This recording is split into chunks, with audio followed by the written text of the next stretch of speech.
and helping with financing and, of course, coding and things of that nature. And, of course, we had Serena Wiley on, who is a jazz musician here in the area. And then we just had Mr. Joe on that deals with a lot with education. But a lot of what you do is talking about the importance of the Black Wall Street area here in Durham, but also helping in your own way help create some of these new businesses that are coming out of our community in your activism work. So if you'll share some of what you're doing with the new Black Wall Street, that would be greatly appreciated. Absolutely.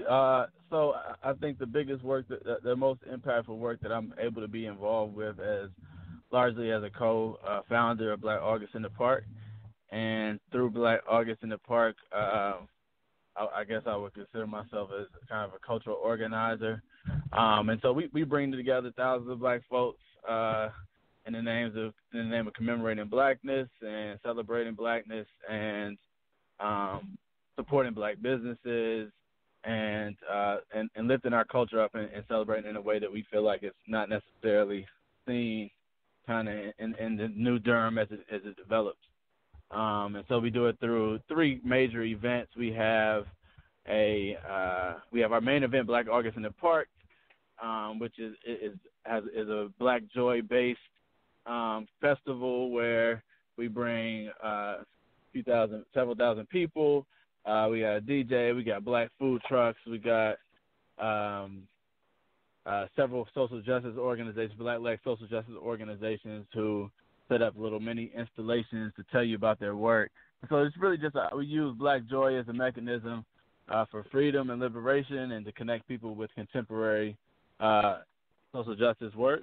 And then we have our annual Black Market, which is on Black Friday, where we bring together over 50 small Black businesses to vend at the Durham Armory. And then we also have a farmers market, which we do a few times a year at the NC Mutual Tower, where we bring together regional Black farmers from around the state to vend, as well as other kind of retail vendors. So those are kind of the three tiers of the work that I'm involved with from a Black perspective here in the Bull City. Yeah, and you're doing a lot with that. And you also have, we know we talked about it earlier, but you also have the bike group that meets regularly, or at least it used to. That died off, or you're going to start it back, or what's going on with the Black bikers? And I'm talking about bicycles, not motorcycles, which some people might get confused about. Yeah. So Black folks on bikes, it's kind of a seasonal as we can thing. So we had a ride last year where we did an art tour. So we did a bicycle tour. And that was a partnership with Marcella Camara here in Durham, and so we led a good handful of folks around the city through the different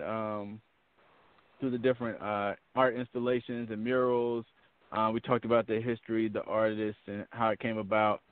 So that was one of the most recent things. We'll probably do another one here sometime in the summer. That's also a group where, it's kind of a leader-less group. I kind of just bring us all together, and whoever has an idea, I'll help facilitate the ride around safety and whatnot. And so we did an art ride. I would love to do other types of rides. Maybe we could do a Black history tour. Maybe we could do a Black business tour. It's really limitless possibilities. Oh, yeah. And one of the things that we talked about, just in curiosity, and I wondered if you would just share some of that, is kind of the generational divide that goes on in our culture as well. And I just want to know if you share some of your wisdoms on that. I mean, we just had Joe, who's not from here, he's from Baltimore, but he would probably definitely fall more under the Livonia kind of camp. And then we've got young entrepreneurs. I think Benard is definitely under 40 that are doing a lot of powerful things and everything. But, sometimes those conversations don't always gel together. So, and sometimes there seems to be some generational divides that don't need to necessarily be there. And I know we've had this conversation just in passing, but I just wanted to know if you would share with our audience some of your thoughts on that.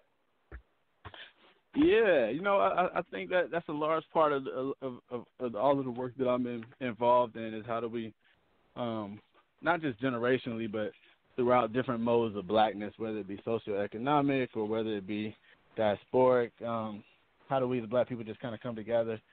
And so I think especially in Durham, there's a strong Black history, right? In the Black Wall Street legacies. And so a lot of the work we do is trying to figure out how do we connect those established Durham activists and families and legacies with some of the contemporary work. And that's not just kind of like how do we come together to get free. It's kind of like, I think some of that is some of those differences exist in our philosophical lenses and the framework in which we approach kind of black liberation work. And so I think the work that we do is lens building and trying to help people find their common ground in terms of how they view black liberation work. Yeah, because you're right. I sometimes wonder if we even understand enough of our own history as we're developing some of these new businesses and things of that nature. So I was wondering, as you're talking to new entrepreneurs, is that part of what you do? Is you try to get them to understand not just that they are developing their new businesses, but they are part of a greater legacy? Well, I think that's something we do in our media, and it's not so much that we are able to do with our vendors. However, this year, one of our co-founders, Janelle Henry, we really leaned into our young youth entrepreneurs. So we had a special section carved out for developing young black business owners, people under 18. And we did host kind of like a training, a how-to thing, and there was a history piece of that as well. So I think, connecting that legacy with how it can, like the potential and the possibilities for how it can show up today is definitely a part of the work, but also an area of growth for us. Yeah, definitely. And just in your own sense, what got you into this kind of work? Because I can't remember, did you grow up in this area, Derek, or did you come here for college, or what brought you into this kind of understanding of what Durham is all about, and what direction do you see Durham going in terms of our community? Man, those are some loaded questions there. Yeah, I am from Durham. I was born in Nashville, Tennessee, and moved to Durham when I was about 2 or 3 years old. And so I was raised in Durham, and I did leave for college. I went to North Carolina A&T, and then I went to Georgia State for graduate school, and kind of came back, kind of to answer your next question. And I definitely wanted to put myself into the middle of what is going on with Durham as all of the development happens. And so, I think that it's really interesting when I think about my cohort of friends. There's a good number of us who either are still here or came back after we went off from school or for different things, and want to make an impact in kind of the new direction of Durham. But I think the other side of that is Durham also kind of doesn't feel like a place that's for black folks sometimes. And I think there's a real challenge in it's like, how much do you want to convince people that this is something for them versus encouraging folks to kind of just go out and get their own. I think that was something I had to wrestle with myself before I made the choice to move back. It's like, wait, is Durham even for me? Is it too late? Like, I already know it's almost impossible for me to buy a home anywhere in the city center. So, like, is it even somewhere where I want to try to put in roots, And so, I think affordability is a big part of that question, and, like, making space. When I think about from a policy perspective, like, how can the city make space for the folks who are most vulnerable to being displaced as this development occurs? Some of the work that I've been doing with the Open Space and Trails Commission has been centered around equitable community engagement, particularly around green infrastructure, so like bikes, trails, things of that nature. But it's also just tied to that same work is tied to a citywide effort to push for city-funded equitable community engagement to make sure that as we are creating city plans, we're also using strategies that won't ultimately displace the people that we say that we're making the plans for, Yeah, that makes a lot of sense. Dean, are you still there with me? Yeah, I'm here. Oh, Dave. Okay. Dean? Yeah, I'm still here. You got 5 minutes, bro. That's what I figured. Is Derek the only one still online, or is anybody else still online? That's what I was going to ask you. Nah, Serena's still online.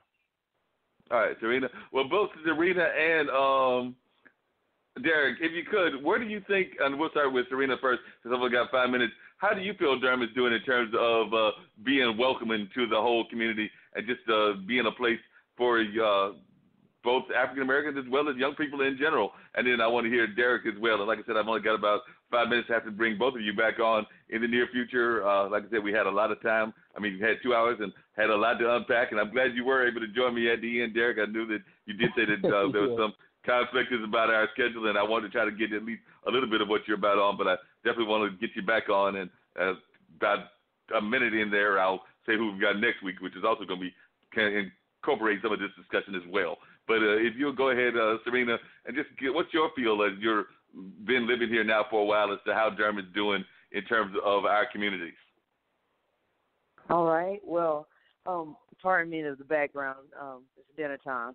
So I'm thinking that there's mixed reviews with that because I've heard from some of my musician friends that some of the establishments are a little racist, if they will, to their music or to them, and I'm perplexed because I don't encounter that, and maybe because sometimes I am not the one that gets the gig, but I think that ultimately, and this is just my view, that you have to have a strong spiritual background, and if you have that strong spiritual background, you can bypass a lot of this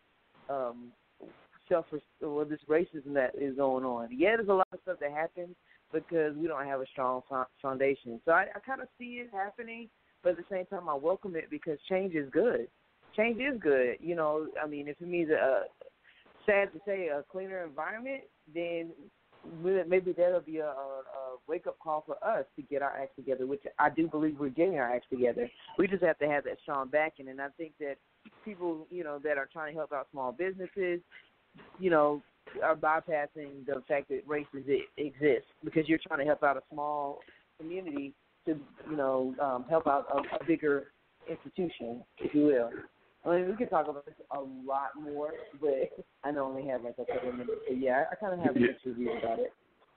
Yeah, and Derek, like she said, we only got about 3 minutes. I do need to say who we got coming next week, but if you can just real quickly, and like I said, I definitely want to welcome you back on the show at some point in the near future, but I was glad that you were able to call in and at least share a little bit about what Black August in the Park is doing, as well as just some of the events that you're doing as well.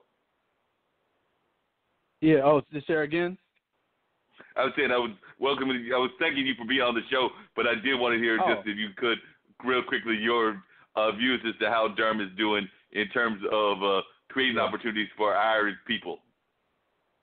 Yeah, I mean, honestly, I think at this point, right now, kind of piss poor, unless you come in at a certain income bracket, and not necessarily in a way that's unique to any other city, but also don't think that should be our gauge for how successful we are. A lot of times on a municipal level and a city planning level, you hear towns like Austin and Seattle, who are kind of these tech-centered places that are making a lot of money off creative industries and tech industries.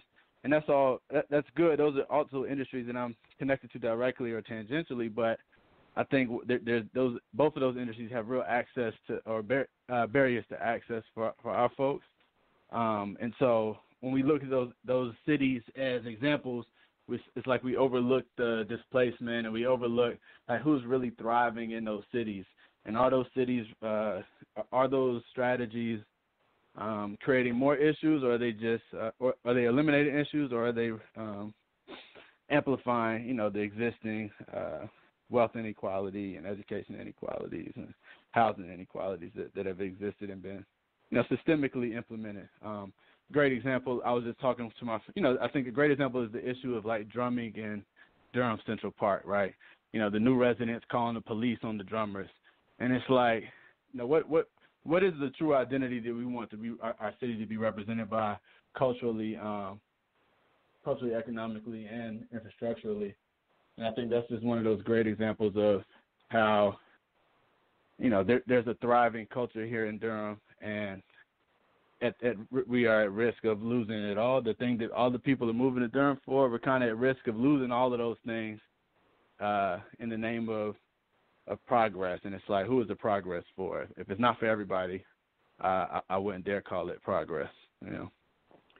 Definitely. I appreciate that. And Derek, just real quickly, and then we'll do a quick announcement real quick, but how, if folks want to reach out to you, how can they reach you, whether it's Black August in the Park or whatever? What's the best email for folks to reach out to you? I don't know about as far as email, I think I think Instagram is probably the best way to just cover off, especially